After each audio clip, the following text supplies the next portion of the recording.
समझ गए कि आप पूछना क्या चाहती हैं। आप तो अंतर्यामी हैं। लगता है आप हमारी धरती पर घटने वाली घटनाओं से पीड़ित हो उठी हैं। हाँ पद्मनाभ, मैं बहुत दुखी हूँ। क्यों हो रहा है ये सब? क्यों मचा है ये हाहाकार? प्रेम बनाया था तो घृणा क्यों बनाई? जो हो रहा है, हो सकता है वो वही हो जो स्वयं विधाता ने लिखा हो। और अपना लिखा तो स्वयं विधाता भी नहीं मिटा सकते ना। हे महादेवी, हो सकता है कि ये मानव की परीक्षा हो, उसके कर्मों की परीक्षा हो। पर ऐसा संसार और ऐसा मानव आपने बनाया ही क्यों नारायण, जो आपकी बनाई धरती पर अंधेरा फैला रहा है?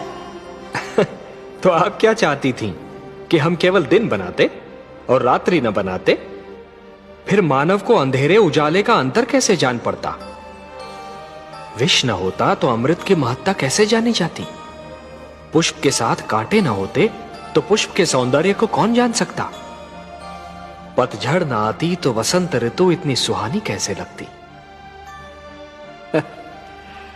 हमने मानव को बनाया है देवी।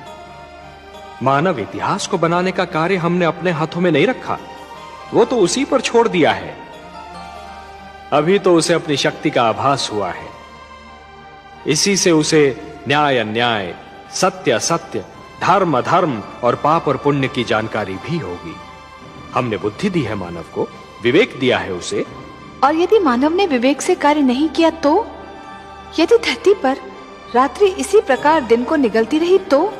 अंधकार प्रकाश को डसता रहा तो? तब क्या करेंगे आप?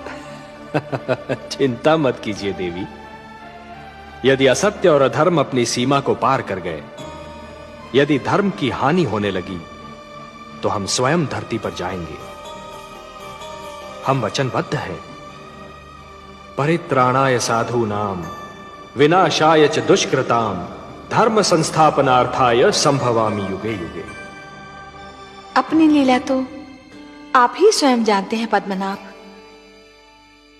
इस प्रकार आरंभ हुआ प्रकाश और अंधकार के युद्ध का इतिहास।